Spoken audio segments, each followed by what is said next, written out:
This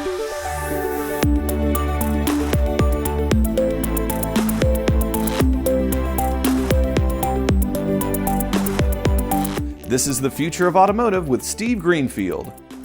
Today's show was brought to you by Force Marketing. Welcome back to the latest episode of the Future of Automotive on CBT News, where we put recent automotive and mobility news into the context of the broader themes that are impacting the industry. My name's Steve Greenfield. I'm from Automotive Ventures, and I'm very glad that you could join us. This week, we're taking a closer look at a looming crisis for the auto industry in Europe and North America. Established automakers are grappling with a harsh reality. Demand for new cars and light trucks is slowing, and that slowdown has left them with too much factory capacity and costs that are simply too high.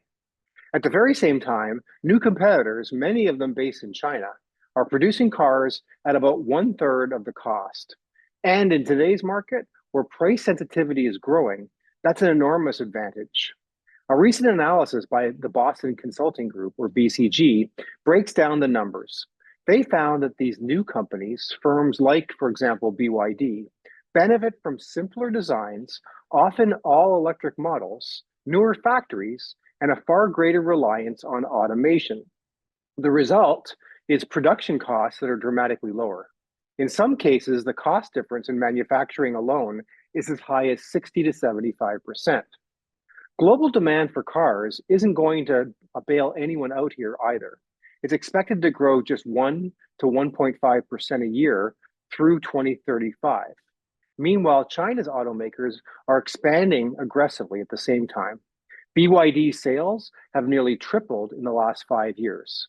Compare that to big companies, big legacies like Ford or Volkswagen, whose sales have been flat or worse, in some cases declining. And then there's labor. Wages for frontline workers in Europe and North America are much higher than in other parts of the world. Unions, work councils, stricter regulations, all of these add costs that legacy automakers can't simply wish away. So what does it take to close the gap? Experts say it means tough choices, redesigning vehicles to be simpler, cutting production footprints, investing in automation, changing suppliers, even reshaping the culture of these companies. None of this will be easy, and all of it will take time in an industry that may not have much to spare. So with that, let's transition to our companies to watch.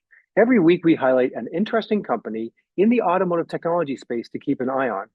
If you read my weekly Intel report, we showcase a company to watch, and we then take the opportunity here on this segment each week to share that company with you.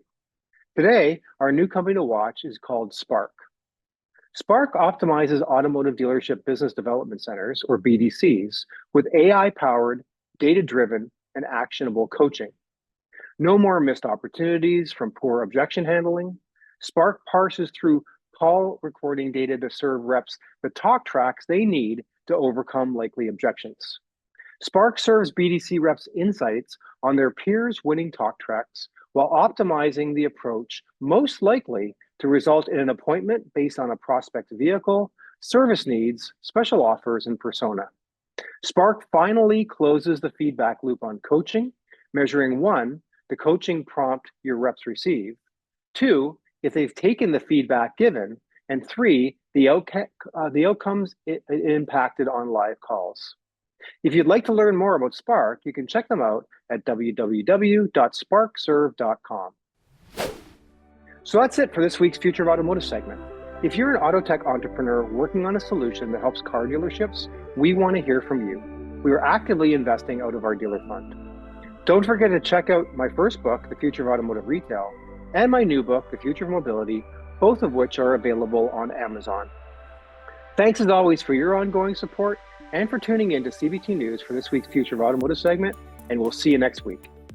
Today's show was brought to you by Force Marketing. Thanks for watching The Future of Automotive with Steve Greenfield.